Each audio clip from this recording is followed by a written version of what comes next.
Welcome to the channel Cucuy, where nightmares don't wait for bedtime. These aren't just stories, they're warnings. 3 tales, 1 chance to look away. But you probably won't, because it's already watching. Project Mirror. Maple Grove was a town of perfect familiarity until the subtle shifts began. Loved ones forgot cherished memories, personalities warped, and children spoke with unfamiliar accents. Dr. Amanda Foster, the town psychiatrist, saw a pattern of unsettling replacement. Then her own husband returned changed. The man who always wrote with his right hand now used his left, and he'd forgotten their cat's name. Amanda documented the chilling inconsistencies, the new fear of mirrors, the way he studied old family photos like a stranger.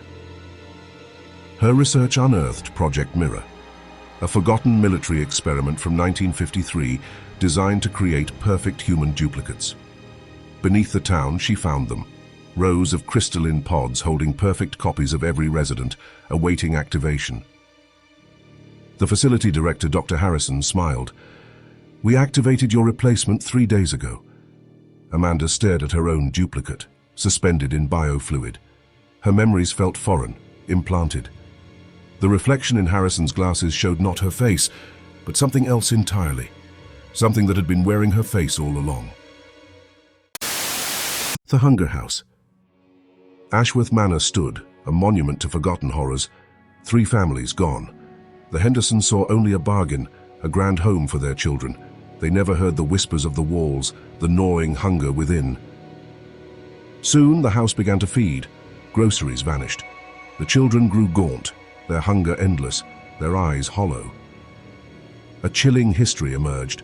The Ashworths, trapped, driven to unspeakable acts by the very walls that now held the Hendersons.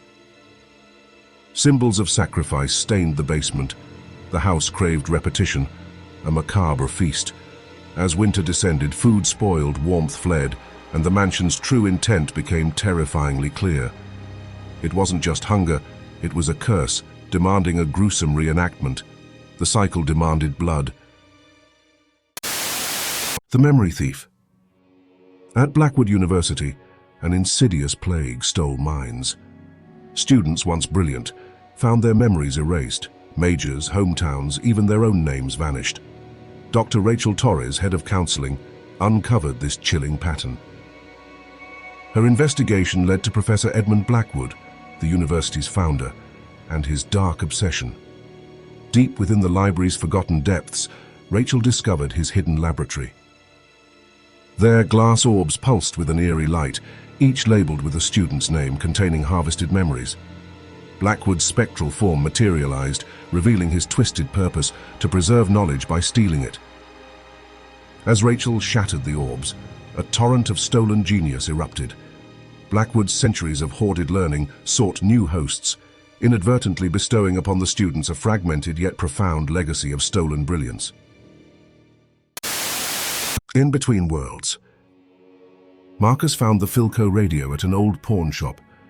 It hummed with an unnatural energy, picking up frequencies that shouldn't exist, broadcasting from the dead zones. At 3:17 a.m. he found Station X.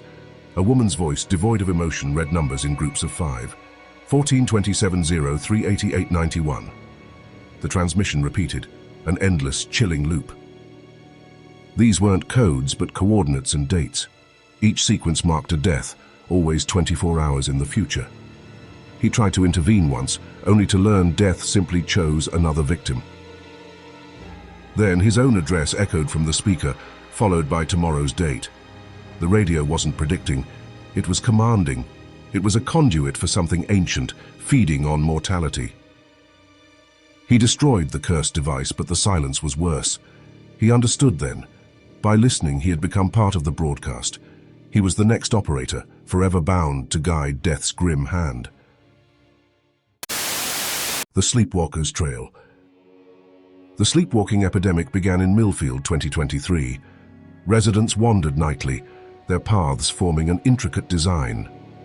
Dr. Maria Santos discovered these routes mirrored forgotten underground mine shafts. Affected residents reported dreams of a calling voice from dark tunnels, Millfield's past revealed a catastrophic mine cave-in, trapping 17 miners whose bodies were never recovered. Strange sounds echoed from the sealed entrance. Dr. Santos descended, finding the miners' remains arranged in a circle, their lamps burning with an impossible blue flame.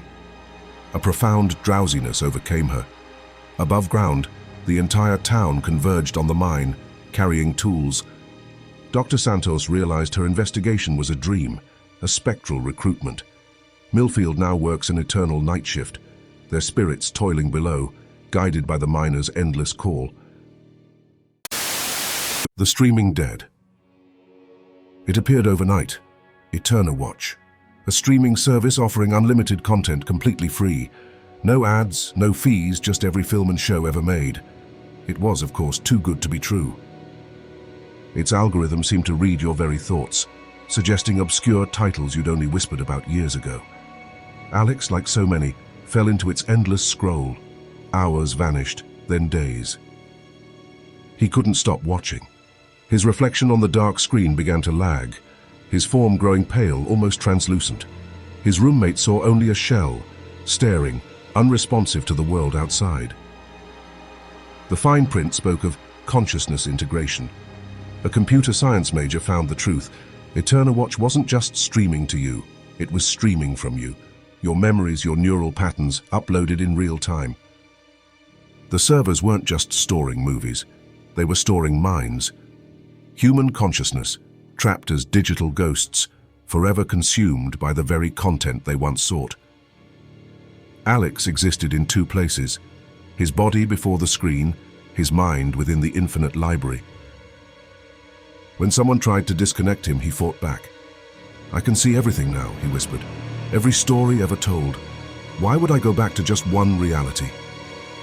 Eterna Watch spread like a virus, auto-installing on every device. Soon, entire cities stood motionless, staring at screens, their consciousness uploading. Even those who investigated found themselves part of the show, their every move documented. This wasn't an alien invasion. It was the inevitable evolution of entertainment. Earth became the galaxy's most popular reality show, and humanity, the ultimate content. We were not just the audience, we were the entertainment. Still here. You made it through, this time. But the channel Cucuy isn't done with you. He feeds on curiosity. And you're already hooked. Subscribe before he finds someone else.